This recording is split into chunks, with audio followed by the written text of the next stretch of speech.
মানুষের দাঁড়িয়ে দাঁড়িয়ে গিয়ে ঘরে আর বলে লা ইলাহা ইল্লাল্লাহ, নৌকার মালিক তুই আল্লাহ, লা ইলাহা ইল্লাল্লাহ, ধানের শীষে বিসমিল্লাহ, এই লা ইলাহা ইল্লাল্লাহর স্লোগান দিয়ে যারা ক্ষমতায় এসে ইসলামের 12টা বাজিয়েছে, মূলত তারাই হলো সে আলেম ওলামা ধর্ম ব্যবসা করতে পারে না। আলহামদুলিল্লাহ ওয়া কাফা ওয়া সালামুন আলা ইবাদিহি আল্লাযীনা ইসতাফা, আম্মা বা'দ, ফাআউযু বিল্লাহি মিনাশ শাইতানির রাজীম, বিসমিল্লাহির রাহমানির রহিম।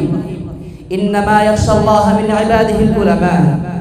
وقال رسول الله صلى الله عليه وسلم العلماء ورثة الأنبياء।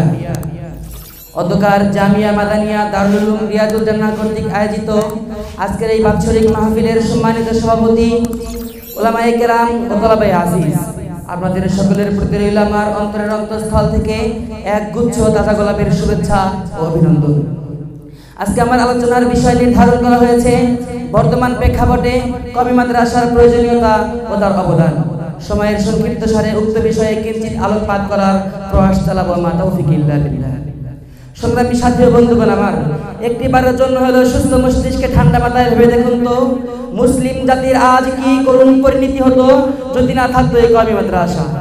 কালের আবর্তে সময়ের বিবর্তনে আজ আমরা এমন একটি সংকটময় মুহূর্তে উপনীত হয়েছি যখন গোটা বিশ্বের সকল বাতিল শক্তিগুলো জোট বেঁধে কওমি মাদ্রাসাগুলোকে উৎখাত করতে ষড়যন্ত্রে লিপ্ত। প্রিয় উপস্থিতি, কওমি মাদ্রাসা শুধু একটি প্রতিষ্ঠানের নামই নয়, বরং কওমি মাদ্রাসা হচ্ছে রাসূলের ঐশী বাণী মা আনা আলাইহি ওয়া আসহাবি এর বাস্তব চিত্র। কওমি মাদ্রাসা হচ্ছে একটি জীবন্ত ব্যাখ্যান, যার নাম শুনলে হৃদয় পটে ভেসে ওঠে এক রক্তঝরা ইতিহাস, যার বাঁকে বাঁকে রয়েছে বিপ্লবী মশালবাহী এমন মহান সৈনিক যারা স্তব্ধ করে দিয়েছিলেন বাতিলের পৈশাচিক উল্লাস।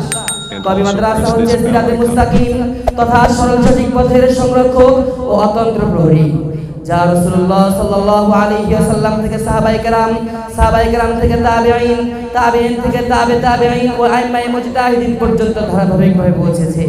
এভাবেই দিনের স্থায়ী সংরক্ষণ হয়ে আসছে। প্রিয় উপস্থিতি, কওমি মাদ্রাসা আদর্শ মা যে তার সন্তানদের হাতে তুলে দেয় এমন কলম, যেই কলমের কালির ছোঁয়ায় হাজারো পথ ভোলা মানুষ ফিরে আসে তার রবের দিকে।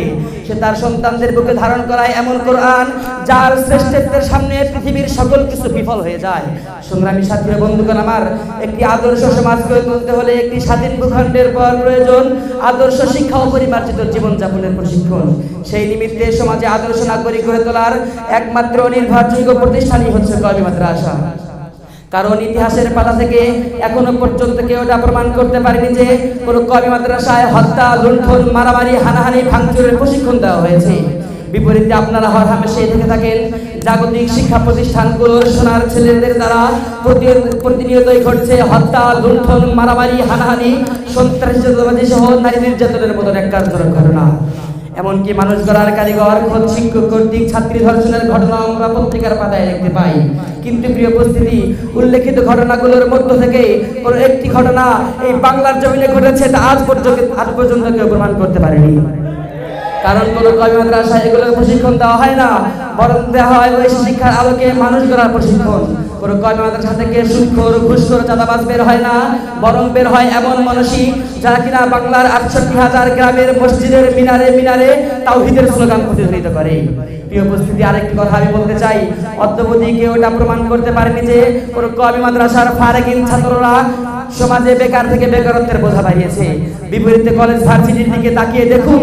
সুতরাং কথা সার্বিক বিবেচনায় বলা যায় যে পৃথিবীতে যদি কেউ নোবেল পাওয়ার যোগ্য থাকে তাহলে একমাত্র কওমি আলেমরাই আছে। কিন্তু আজ বড় দুঃখ এবং ভারাক্রান্ত মনে বলতে হয়, আমাদের ওলামায়ে কেরাম যদি ইসলামকে নিয়ে কথা বলতে যায় আমাদেরকে মৌলবাদ বলে গালি দেওয়া হয়, ওলামায়ে কেরাম যদি দ্বীনকে নিয়ে কথা বলতে যায় আমাদেরকে জঙ্গিবাদ বলে গালি দেওয়া হয়, ওলামায়ে কেরাম যদি পর্দা নিয়ে কথা বলতে যায় আমাদেরকে তেতুল হুজুর বলে গালি দেওয়া হয়, ওলামায়ে কেরাম যদি দ্বীনকে বাস্তবায়নের ক্ষেত্রে সমাজে ভূমিকা রাখতে চায় আমাদেরকে ধর্ম ব্যবসায়ী বলে গালি দেওয়া হয়। প্রিয় উপস্থিতি, যারা আমাদেরকে ধর্ম ব্যবসায়ী বলে গালি দেয় তাদেরকে আমি স্পষ্ট ভাষায় বলতে চাই, সমাজে যদি ধর্ম ব্যবসায়ী বলে কেউ থেকে থাকে তাহলে একটি শ্রেণীর লোক আছে যারা কিনা ইলেকশনের পূর্ব মুহূর্তে মুখে দাড়ি লাগায়, মাথায় টুপি লাগায়, গায়ে পাঞ্জাবি লাগায়, নামের শুরুতে আলহাজ লাগানোর জন্য হজ করে আর মানুষের দাঁড়িয়ে গিয়ে ঘরে আর বলে লা ইলাহা ইল্লাল্লাহ, নৌকার মালিক তুই আল্লাহ, লা ইলাহা ইল্লাল্লাহ, ধানের শীষে বিসমিল্লাহ, এই লা ইলাহা ইল্লাল্লাহর স্লোগান দিয়ে যারা ক্ষমতায় এসে ইসলামের 12টা বাজিয়েছে, মূলত তারাই হলো সে আলেম ওলামা ধর্ম ব্যবসা করতে পারে না।